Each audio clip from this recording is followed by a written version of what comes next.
কীৰ্তন ঘোষা পুথিখন ৰচনা কৰিছিলে যদিও তেখেতৰ ৰচনা কালত এই পুথিখন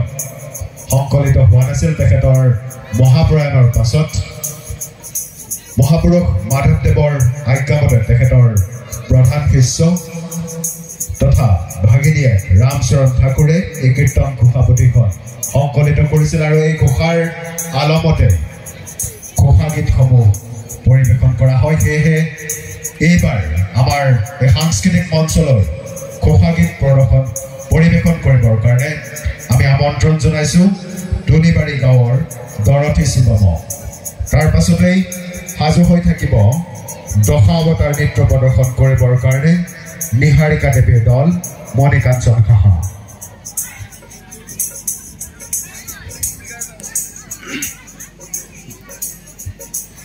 কৃষ্ণ শ্ৰদ্ধাভাজন আজি এই সাংস্কৃতিক অনুষ্ঠানটোত উপস্থিত ৰাইজ মই দৰথী শিৱম আজি মই গুৰুজনাৰ এটি ঘোষা গাবলৈ প্ৰয়াস কৰিছোঁ ভুল হ'লে মাৰ্জনা কৰিব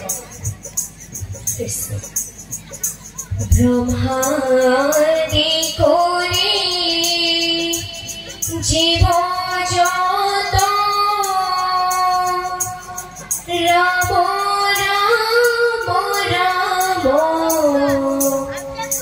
ৰাম ৰাম মায়া সজাবাজে আছয় ঘুমতি যাই তুমি হে চৈতন্য সনাতন রাম রাম রাম রাম রাম আমিও চেতন নিয়োগ নাথ জগাই ক্ষুদ্র সুখে বহু আশা কৰি ভৱকূপে জীৱ আছে পৰি কালসৰ্পে দংশি হৰাইল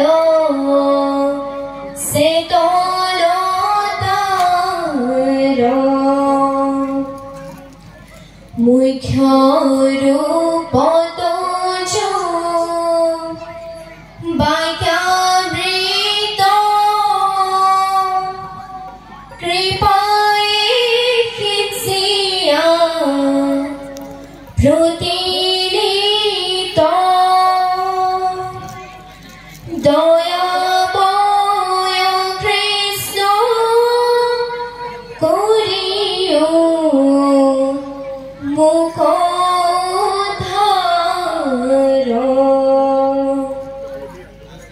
সৰুবৰে গ্ৰাহে ধৰি আছে গজেন্দ্ৰে পিৰাক